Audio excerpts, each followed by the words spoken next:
The placing of the boy in the cage with a monkey is an outrage.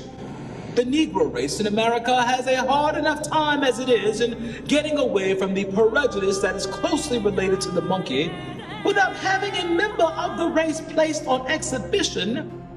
Leading men of science from Harvard and Princeton and Columbia University were saying that Africans were midway between an orangutan and a human being. So 100 years later, it should not come as much of a surprise that many people still cling to these notions of European superiority, African inferiority.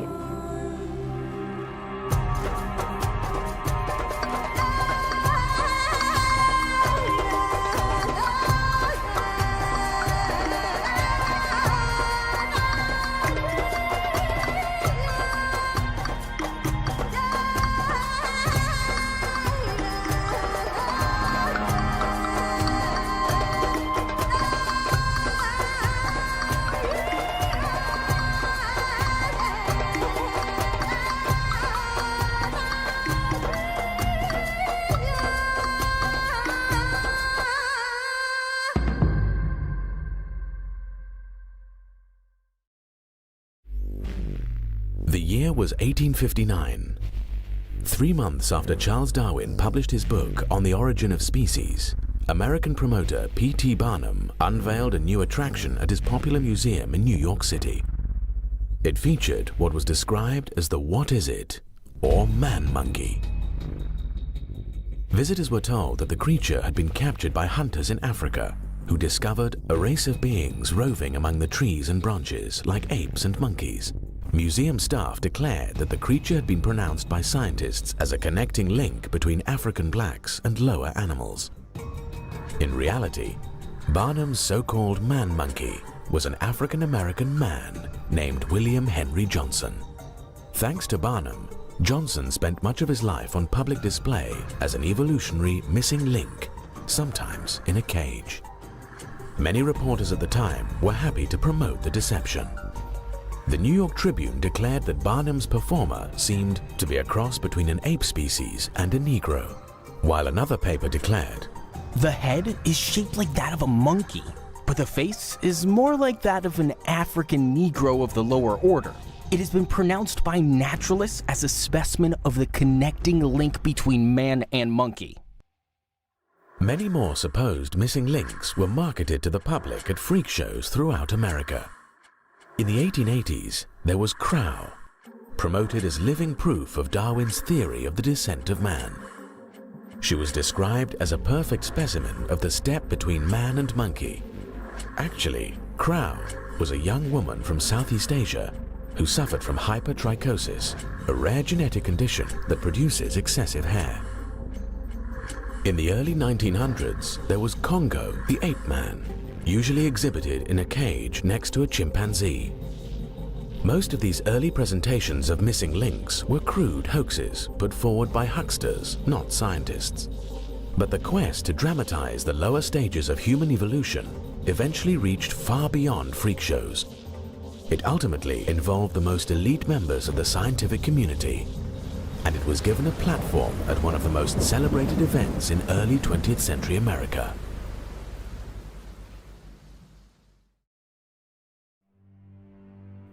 Today, Forest Park in St. Louis is a place for walking, or riding a bicycle, or spending a quiet Sunday afternoon.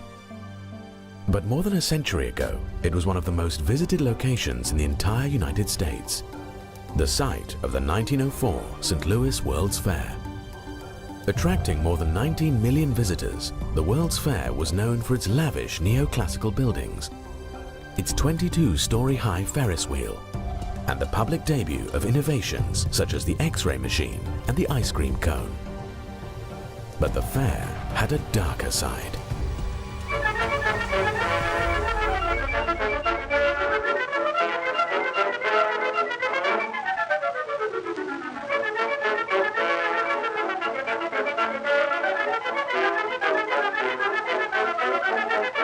Organizers imported thousands of indigenous peoples from around the world to be put on public display in what was essentially a giant human zoo.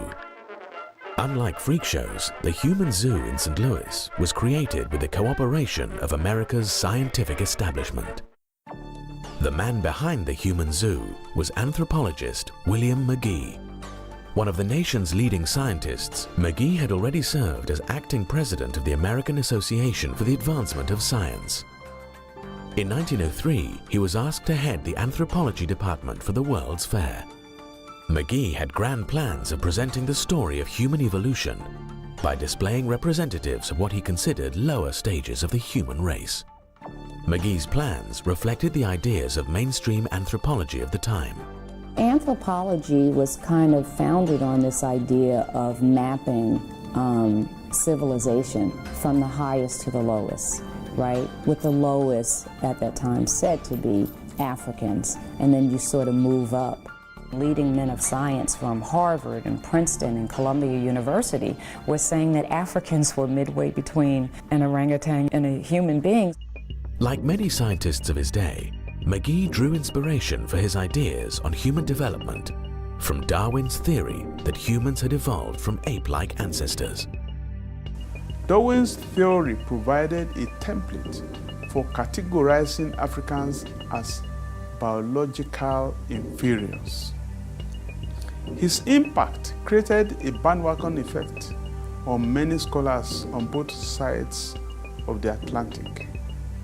Africans were demeaned with terms like savages and compared to animals. Admittedly, some of these comparisons were used before Darwin, but after Darwin, they increasingly took on the authority of science. Darwin argued that the break in evolutionary history between apes and men came between Africans and Australian Aborigines and gorillas. In other words, he thought blacks were the closest humans to apes. German scientist Ernst Haeckel helped popularize the idea. Ernst Haeckel was the leading German Darwinist in the late 19th and early 20th century. He corresponded extensively with Darwin, and Darwin recognized Haeckel's affinity with his own theory. Ernst Haeckel also is known for his raving racism. And in fact, he had a graphic of the history of human evolution that, in very pointed terms, really embedded a racist view of human evolution. You had the Teutonic male on the top, the sort of the Germanic male, and then at the bottom you had some creatures that looked partly like apes, partly like Jews. He was also anti-Semitic. And in the middle, you have the transition from the ape-like creatures to the first human creatures. The ape-like creatures look pretty much like they're Africans. And the takeaway point that Ernst Haeckel had from this graph was that the difference between the highest human being and the lowest human being, the gap between the highest Teutonic male and the first human being that was just one step above the apes, was larger than the gap between the lowest human being and the highest ape. At the St. Louis World Fair, William McGee expressed a similar view, arguing that scientists had now shown the structure of the lowest humans more nearly resembles that of the highest ape-like animals than that of the highest humans. Like other scientists of the era, McGee saw primitive non-white peoples as living evidence of man's evolutionary history. The savage stands strikingly close to subhuman species in every aspect of mentality, as well as in bodily habits and bodily structure. McGee was determined to use primitive peoples at the fair to dramatize for the public the different stages of human evolution, beginning with races he considered lowest on the evolutionary scale. McGee arranged for native peoples to be put on display in villages designed to recreate their native habitats. These villages were enclosed by fences, making them truly seem like human zoos. More than 4 million fairgoers reportedly visited these anthropological displays, eagerly staring at and poking at the indigenous peoples in their enclosures. Adding to the indignities, native peoples were pressured to participate in a series of athletic contests designed to show they were biologically inferior to whites. Those on display were also subjected to experiments in a special laboratory set up by the fair's anthropology department. Directed by a psychology professor from Columbia University, the lab conducted tests to measure native people's intelligence and physical features, and even their threshold for pain. Some scientists came to the fair with more gruesome plans. Alois Hrdlicka was an anthropologist at the Smithsonian. He came to St. Louis hunting for dead bodies. Hrdlicka was obsessed with analyzing the brains of other races to gain insight into human evolution. He went on to assemble a collection of hundreds of embalmed human brains, many of them still stored by the Smithsonian. Hrdlicka extracted a promise from doctors in St. Louis to hand over the brains of any of the natives who might die while on display at the fair. Native peoples were brought to the St. Louis Exposition from the far corners of the globe. From Japan came representatives of the Ainu people. Patagonians came from South America. Igorots and Negritos came from the Philippines. Both were thought by scientists of the time to be near the bottom of the evolutionary ladder for humans. The Negritos were even marketed at the fair as another missing link between humans and apes. But perhaps the most exotic people group brought to St. Louis for public display were pygmies from the African Congo.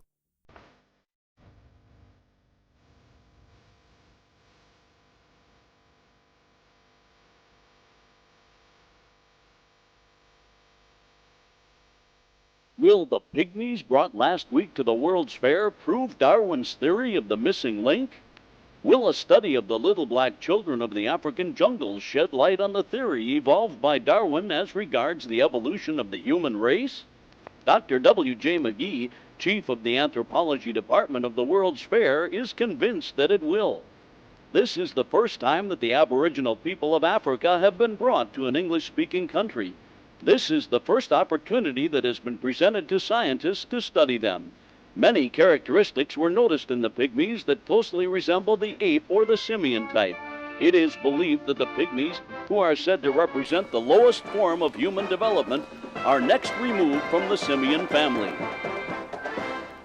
The pygmies appearing at the St. Louis World's Fair had been transported from Africa by former missionary turned explorer Samuel Phillips Werner. Werner had gone to Africa with the explicit goal of finding pygmies to display at the fair. He had gone to the Congo heavily armed, and he had gone hunting for these people he called pygmies, these diminutive people of the Central African forest. The fair's anthropologist William McGee repeatedly compared the pygmies to monkeys and apes.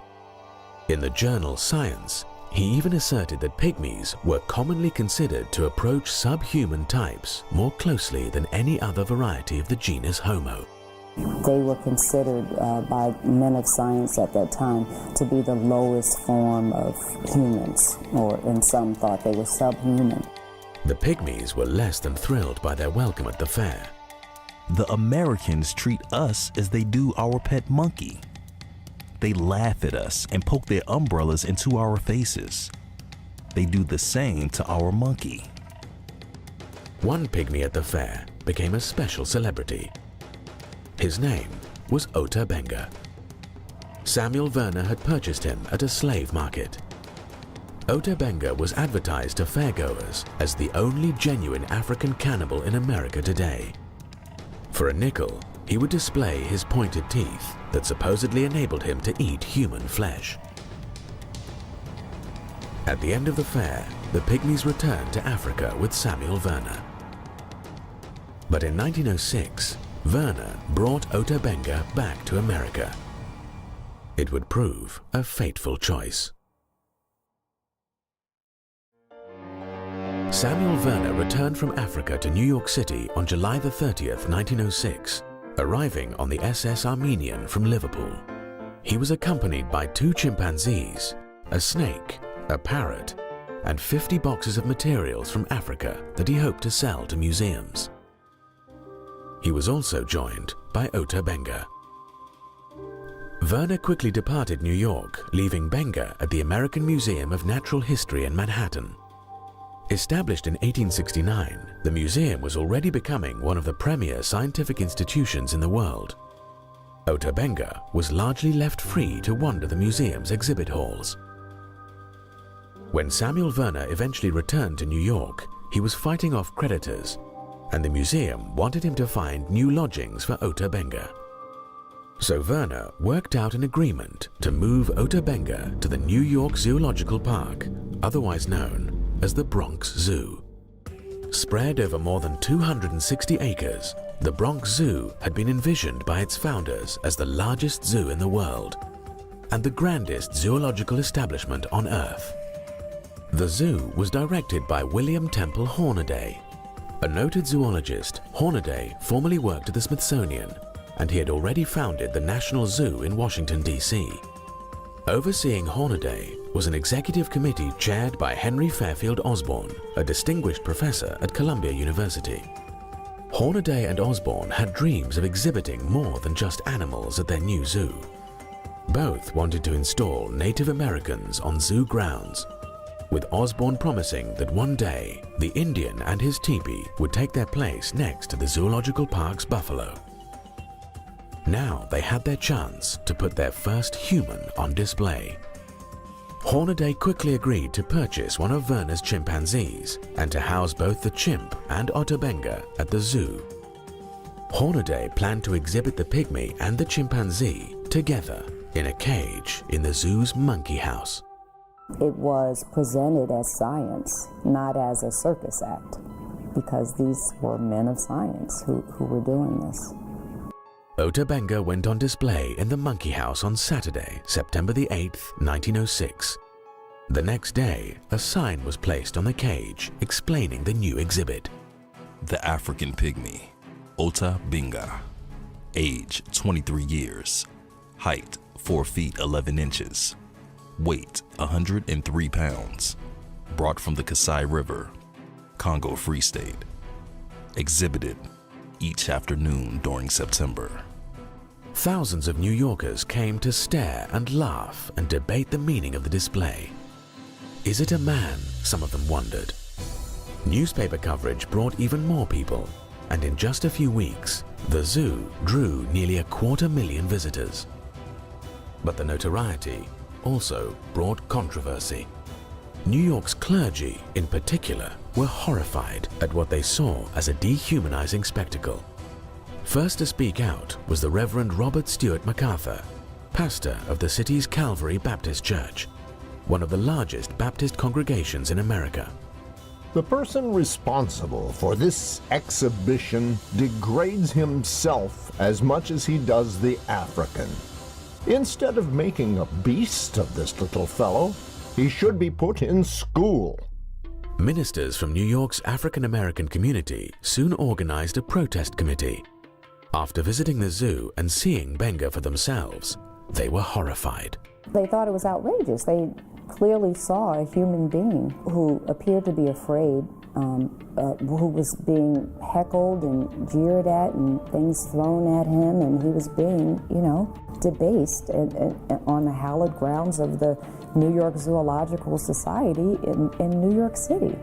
The ministers demanded that Ota Benga be taken off display and be offered an education.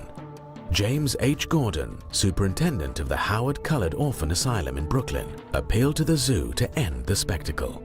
If Professor Werner found difficulty in disposing of the boy, why did he not apply to us? We would have seen that he was well cared for. Gordon also denounced the way the young African was being used as a prop to prove Darwinian evolution. This is a Christian country, and the exhibition evidently aims to be a demonstration of the Darwinian theory of evolution. The Darwinian theory of evolution absolutely is opposed to Christianity, and a public demonstration in its favor should not be permitted. Neither the Negro nor the white man is related to the monkey. Such an exhibition only degrades a human being's manhood. We do not like this exhibition of one of our race with the monkeys. Our race, we think, is depressed enough without exhibiting one of us with the apes. We think we are worthy of being considered human beings with souls. Samuel Werner tried to deflect the criticism, denying that he put Ota Benga on display to show that he was somehow subhuman. If Ota Benga is in a cage, he is only there to look after the animals. Zoo director Hornaday meanwhile declared that the black minister's protest was ridiculous. Though a believer myself in the Darwinian theory, I had no idea of using the exhibition to enforce it. The boy is on exhibition simply because the public wishes to see him. He is well treated and happy. To say that the boy is placed in the cage to show his similarities to the monkey is nonsense. He is much more intelligent than many white men whom I have known. Hornaday made clear that he wasn't about to shut down the popular exhibit. The exhibition shall certainly be continued, unless the directors of the park decide otherwise. But the leaders of the New York Zoological Society were pleased by the display. Henry Fairfield Osborn even congratulated Hornaday for the excellent press coverage, commenting that Benga is certainly making his way successfully as a sensation. Spurned by Hornaday, the African-American ministers decided to appeal to George McClellan Jr., the Democratic mayor of New York. McClellan was the son of the controversial general during the Civil War who had tried to unseat Abraham Lincoln in the presidential election of 1864. The elder McClellan openly confessed that he was prejudiced in favor of the white race and said that he couldn't learn to like the odor of either billy goats or Negroes. The younger McClellan now refused to even meet with the African-American ministers, sending out an assistant with a dismissive note referring them to the New York Zoological Society. The ministers then went to see Madison Grant, the Zoological Society's secretary. Grant was a prominent member of New York Society. A graduate of Yale, he received a law degree from Columbia. He was also a trustee of the American Museum of Natural History, a counselor of the American Geographical Society, and a founder of the Bronx Zoo. It would have been hard for the ministers to find someone less sympathetic. Grant was an open racist who thought blacks were an inferior race and regarded those who had parents of different races as mongrels. Within a decade, he would write The Passing of the Great Race, a book which championed Nordic supremacy and keeping blacks subservient to whites. The book was reportedly praised by Adolf Hitler as his Bible. Grant also rebuffed the ministers. So did the city's most prominent newspaper, the New York Times, which professed to be puzzled by the anger of the protesters. We do not quite understand all the emotion which others are expressing in the matter. Describing African pygmies as very low in the human scale, the Times made clear that it viewed pygmies as less than fully human. Whether they are really closer to the anthropoid apes than the other African savages, or whether they are viewed as the degenerate descendants of ordinary Negroes, they are of equal interest to the student of ethnology and can be studied with profit. The editors at the Times thought it absurd to make moan over the imagined humiliation and degradation Ota Benga was suffering. In fact, they claimed the pygmy was probably enjoying himself. The suggestion that Benga should be placed in a school instead of a cage ignores the high probability that school would be a place of torture to him, and one from which he could draw no advantage whatever. The idea that men are all much alike except as they have had or lacked opportunities for getting an education out of books is now far out of date. After African-American ministers criticized the zoo for trying to use Ota Benga to prove Darwinian evolution, the New York Times weighed in again. The Reverend Colored Brother should be told that evolution, in one form or another, is now taught in the textbooks of all the schools, and that it is no more debatable than the multiplication table. As protests continued, increasingly rowdy crowds came to the zoo in order to visit the pygmy. On Sunday, September 16th, 40,000 people converged on zoo grounds to see the city's newest sensation. According to press reports, the mobs chased Ota Benga around the zoo all day, howling, jeering and yelling. Some of them poked him in the ribs, others tripped him. All laughed at him. Benga responded by shooting an arrow at his tormentors, after which zookeepers caught him and returned him to his cage. As both crowds and Ota Benga became unruly, zoo director Hornaday grew increasingly defensive. He now claimed that he had decided to exhibit Ota Benga in a cage simply for convenience. We have no platform that we could place him on, and this big open-air cage was the best place we could find to put him where everybody could see him. Eventually, the continued controversy made Hornaday want to wash his hands of the whole affair. Ultimately, an agreement was reached to move Ota Benga to the Howard Colored Orphan Asylum and later to a seminary in Lynchburg, Virginia. There, nearly 10 years later, Ota Benga shot himself to death. Benga had expressed a desire to return to his native Africa, but by 1916, the continent was being further ravaged by European powers as they fought World War I, so return was no longer an option. I think the hopelessness of it all, the trauma he had sustained, the loneliness, and I can't even imagine. He had no idea what had become of his people, if his village was still even there. So it's not hard to imagine the myriad reasons why he would have sunk into this deep depression and that ultimately caused him to take his life. In one final indignity, the New York Times published an obituary assuring readers that during Ota Benga's stay in their city, he was actually an employee of the Bronx Zoo who had been hired to feed the apes. According to the Times, it was this employment that gave rise to the unfounded report that Ota Benga was being held in the park as one of the exhibits in the monkey cage. Ota Benga was largely forgotten by history until the 1990s. But the passion of social Darwinists in America for putting humans on display continued. And 15 years later, some of the same figures involved in the Ota Benga scandal would be involved in another kind of human display, one whose impact would prove even more horrifying.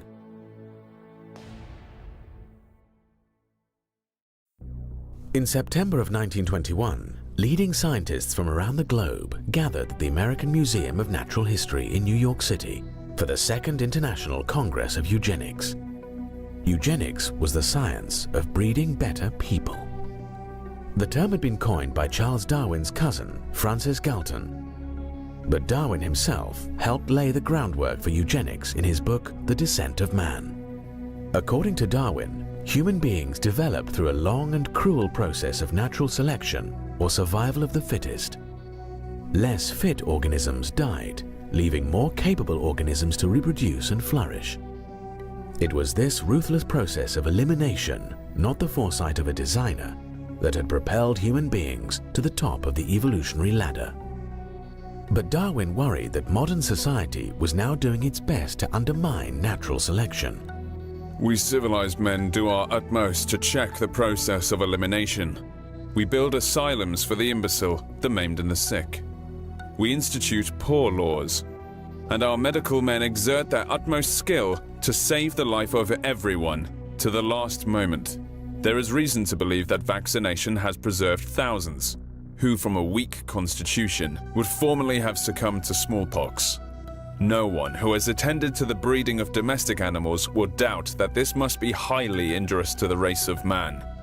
Hardly anyone is so ignorant as to allow his worst animals to breed. A kindly man, Darwin was troubled by the implications of his theory for society. But his followers had a solution. They thought they could apply Darwinian selection rationally and humanely through the science of eugenics, which became known as the self-direction of human evolution. Eugenics was eagerly embraced by America's scientific elites. Sometimes today it's argued that eugenics was just fringe science, just a few people believed in it, and of course we don't believe in it now. That ignores the fact that for decades, eugenics was what could be called the consensus view of the scientific community. The Eugenics Congress at the American Museum of Natural History drew scientists from America's top research institutions, including Harvard, Yale, MIT, the Smithsonian, Ohio State, UC Berkeley, and the University of Texas. Participants included inventor Alexander Graham Bell and Charles Darwin's own son, Leonard. who lashed out at the threat biological defectives pose to modern society. Scientists were welcomed to the Eugenics Congress by then-president of the American Museum of Natural History, Henry Fairfield Osborn, who had been involved in the display of Ota Benga at the Bronx Zoo. A future head of the American Association for the Advancement of Science, Osborn had become one of the most celebrated scientific champions of evolution in America.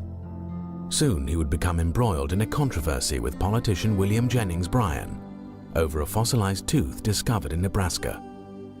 Osborn insisted that the tooth supplied irrefutable evidence of the existence of man-like apes in ancient North America. To his embarrassment, the tooth later turned out to be part of an extinct pig. At the Eugenics Congress, Osborn told scientists that eugenics was essential to the future of human evolution. To know the worst as well as the best in heredity, to preserve and to select the best, these are the most essential forces in the future evolution of human society. Osborn also attacked racial intermarriage.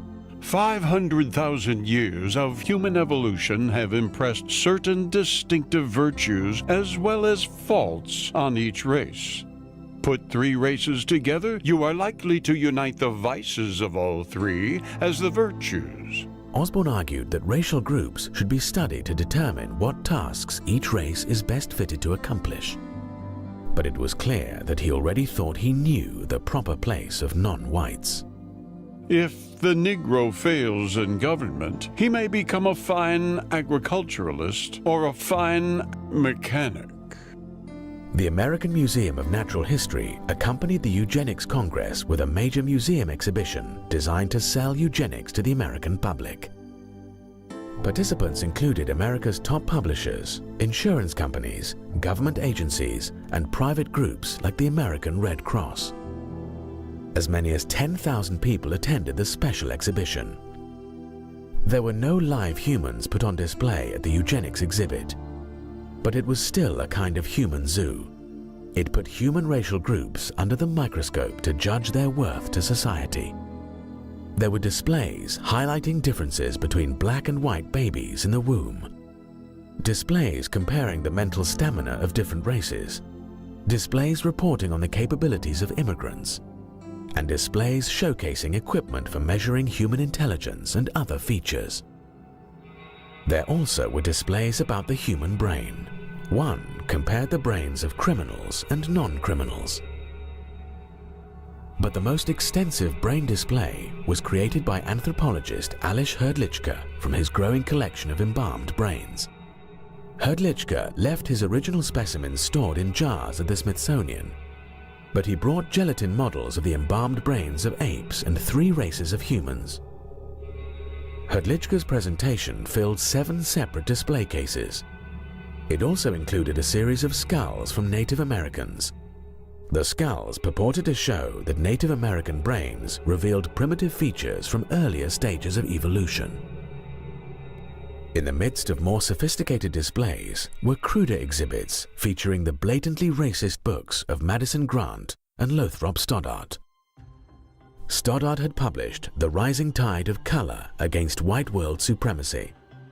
Stoddart claimed that whites were in danger of being overrun by the colored races of the world, and he argued that immigration from what he called lower human types had to be rigorously curtailed. Eugenists pretty universally viewed immigrants and people of non-white races as a drag on the human race.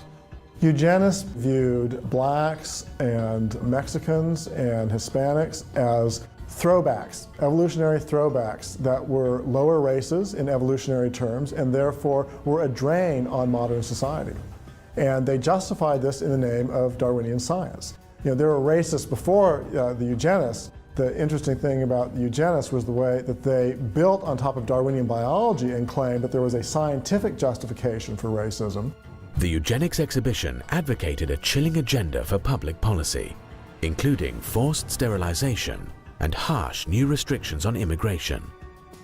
It also promoted a radical proposal advanced by the Eugenics Record Office, one of the eugenics groups participating in the exhibition. The proposal called for assembling biological profiles on all Americans to determine whether they were biologically fit to mate. The Eugenics Records Office was so extreme, they wanted to hold records on everyone in the United States, biological records showing their family trees, so that if you wanted to marry someone, you could write to them and they could tell you whether the person you were wanting to marry had a fit family tree in evolutionary terms, so that you could marry them, or if they had bad heredity so that you couldn't. And in fact, they had exercises and packets that were given to biology teachers around the country, that one of the exercises you were supposed to do in your biology class when you were studying evolution and then eugenics was to have kids fill out this form with their family tree of who were the black sheeps of the family, what diseases they had in the family, so that these could then be sent off to the Eugenics Records Office and their vaults, and so that they could keep records on everyone.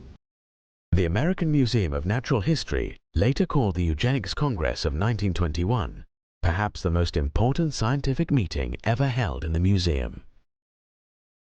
A decade later, the museum was at it again, hosting the Third International Congress of Eugenics in 1932.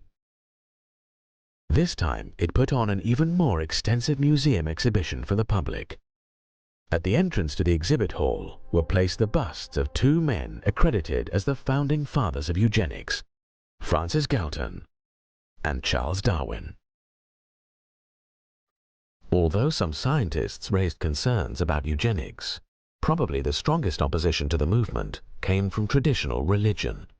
It's a story that Americans don't know as well as they should, and it's a story that American Christians don't know as well as they should. But at the basis of opposition to the so-called scientific eugenicist movement in the early 20th century were Christians, Protestants, Baptists, Catholics, who understood the value of every human being. That's not only a Christian value, that is fundamental to the American experiment itself.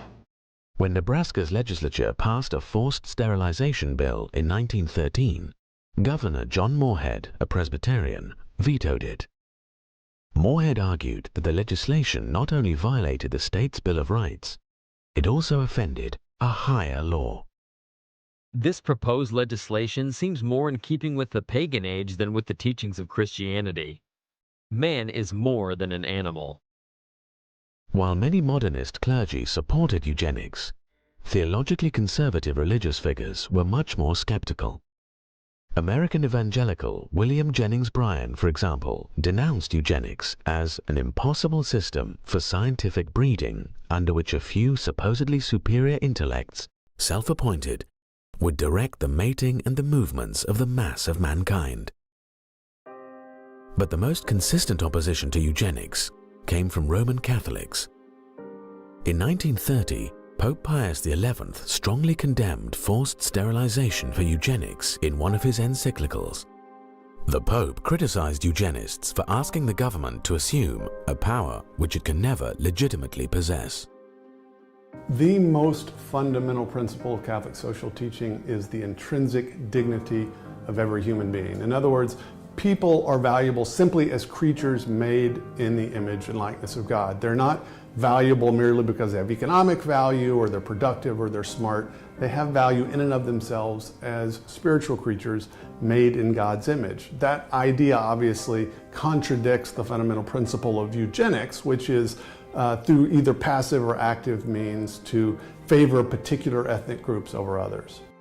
Across America, Catholic clergy actively resisted the eugenics crusade. In Louisiana, the Catholic Church played a key role in preventing the passage of a sterilization law. Catholic opposition to eugenics was so pronounced that some eugenics groups targeted the Catholic Church for attacks. The Human Betterment Foundation in California was dedicated to promoting eugenics through forced sterilization. Its president, E.S. Gosney, lashed out at Catholic efforts to block sterilization laws. Every legislature considering a sterilization bill in the United States is visited by representatives of the bishop or archbishop who lay down the law of Rome to those willing to accept it. The henchmen are prompt to fall in line. Gosney suggested that the Catholic Church should be asked to pay for Catholics who aren't sterilized.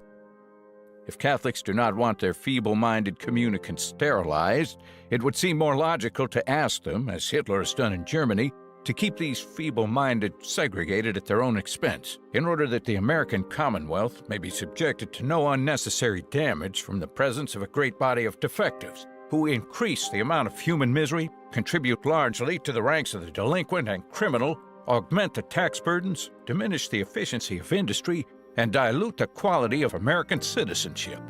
The eugenics movement and the supporters of eugenics in the early 20th century actually tried to make an anti-Catholic campaign part of their public argument. On the one hand, they claimed that their ideas were based firmly in natural science, and yet they actually ran a public campaign that was anti-religious. You get the impression that there was something more than simple empirical science at stake in the debate. Despite opposition from Catholics and others, the American eugenics movement continued to flourish in the years leading up to World War II.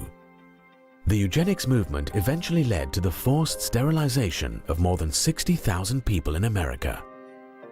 Compulsory sterilization in the name of eugenics was ultimately upheld by the United States Supreme Court in a decision that declared, 3 generations of imbeciles are enough. Many of those sterilized would not be considered mentally handicapped today.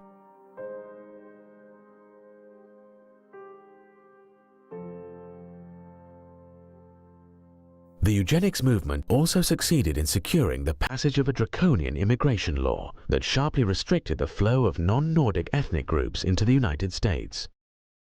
While considering the legislation, the United States Congress invited testimony by a leading eugenist on the biological aspects of immigration. Starting in the 1920s in particular, there was a huge push for immigration restrictions on people who were coming from non-Germanic, non-Northern European countries, and so people coming from Mexico to the United States, or people coming from Africa or Southern European countries that had people that the eugenists viewed as evolutionarily backwards. They had to be stopped because they were going to destroy our society.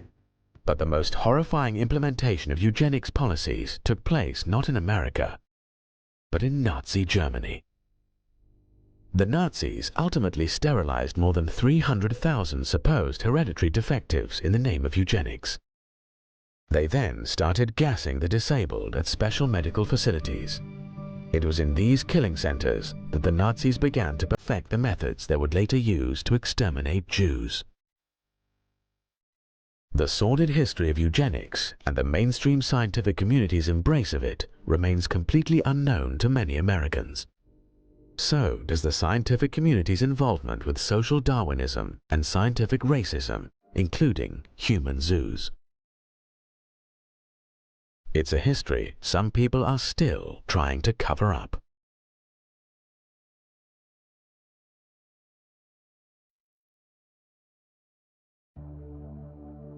Geneticist James Watson won the Nobel Prize for co-discovering the structure of DNA. But in 2007, he sparked outrage when he suggested that African blacks were genetically inferior to European whites. Echoing the arguments of scientific racists from the past, Watson claimed that black inferiority was due to evolution. There is no firm reason to anticipate that the intellectual capacities of peoples geographically separated in their evolution should prove to have evolved identically. James Watson. Watson was widely condemned for his comments, both inside and outside of the scientific community. It was an indication of how times have changed.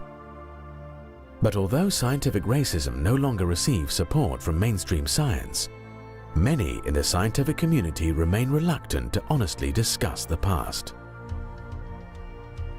Sharon Weston Broome is mayor of Baton Rouge, Louisiana.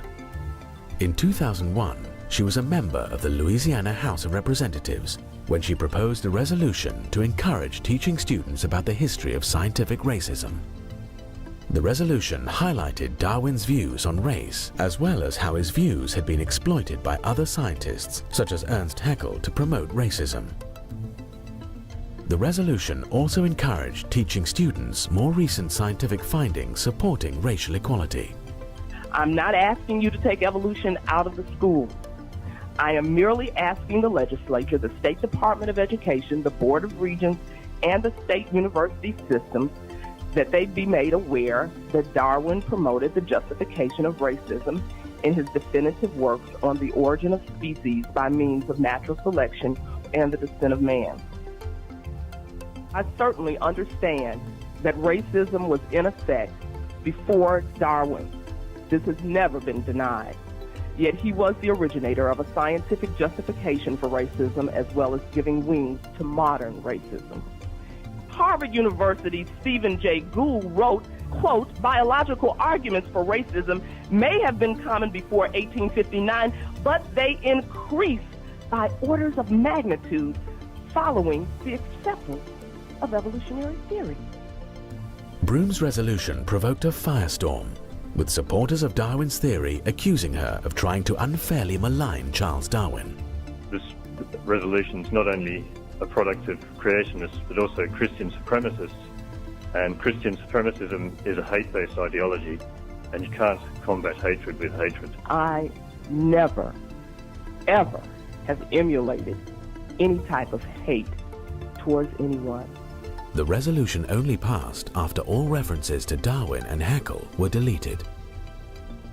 It was as if scientific racism had never happened. But Louisiana isn't the only state where the past misuse of science has been censored. In 2007, the Kansas State Board of Education rewrote a statewide curriculum standard about the history of science. The standard originally called for students to understand both the positive and negative aspects of science on society, including how science can be abused.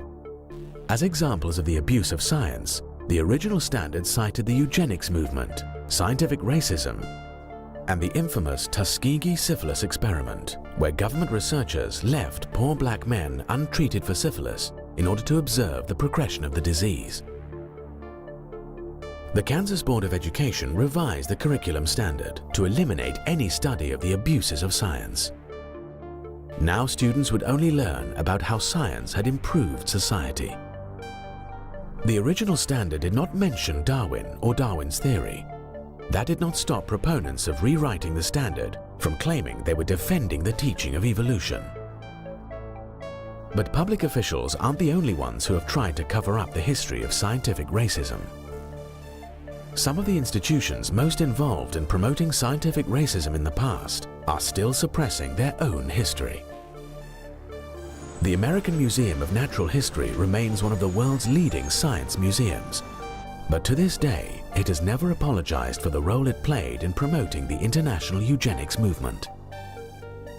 It has also tried to downplay the role of scientists in promoting scientific racism. In 2005, the museum mounted a major new exhibition on the life and legacy of Charles Darwin. The exhibition is still available today as a traveling exhibit. The exhibit contains a section on social Darwinism that fails to acknowledge any involvement by the scientific community in either eugenics or scientific racism. Even more glaringly, the exhibit also fails to disclose the museum's own role in promoting social Darwinist policies like eugenics.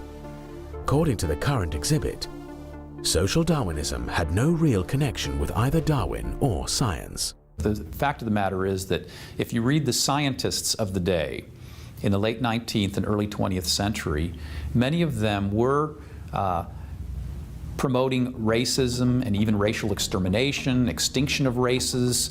They were promoting the gaining of living space. They were promoting competition, the things that we know of as social Darwinism. These were things being promoted by Charles Darwin himself to some degree, many other leading biologists, Ernst Haeckel in Germany, and many others. You could go on. And by the 1920s and 30s, they were becoming very prominent. If you look especially in the field of anthropology and evolutionary anthropology, many of them were promoting social Darwinism. This was not just an idea of some cranks or some political people that didn't really understand the science. This was an idea that was very prominent in scientific circles. Officials at the American Museum of Natural History declined a request to be interviewed for this documentary. Their stated reason was that filmmakers were unable to purchase $2 million in insurance. The museum also turned down repeated requests to answer questions about its history in writing. Officials at the Bronx Zoo are likewise skittish when it comes to discussing its display of Ota Benga. They also refuse to be interviewed. And if you visit the zoo today, you won't find any remembrance of what happened to Ota Benga. Instead, what they've done is they've closed off the monkey house. So where Ota Benga was housed, the public could not even see it now. And they have just not had any comment whatsoever. It's as if zoo officials hope that Ota Benga and the scientific racism that dehumanized him will stay forgotten. Others seem to share the same hope. But some things should never be forgotten, because things that are forgotten have a way of coming back. Nazis scum! Off our streets! Nazis scum! Off our streets! The recent resurgence of white supremacist groups in America has raised chilling echoes of the past. Evolutionary arguments for racism that were rejected by the scientific community are now being resurrected by modern racists. In 2009, white supremacist James von Brunn drove to the Holocaust Museum in Washington, D.C., where he fatally shot an African-American security guard. Von Brunn had published a manifesto arguing that crossbreeding whites with species lower on the evolutionary scale diminishes the white gene pool while increasing the number of mongrels. Richard Spencer is a leader of the so-called alt-right. He argues that, quote, Darwinism offers a compelling and rational justification for whites to act on behalf of their ancestors and progeny and feel a shared sense of destiny with their extended kin group, unquote. In a 2017 study, more than 400 self-identified members of the alt-right revealed that they view blacks, Mexicans, and other racial and ethnic groups as less evolved and closer to humans' ape-like ancestors than whites. The misuse of science to promote racism is no longer just a sad relic of our history. It's also an uncomfortable part of our present. One reason we should remember the sins of the past is to help us avoid making the same mistakes again. We need to learn from the past, not cover it up.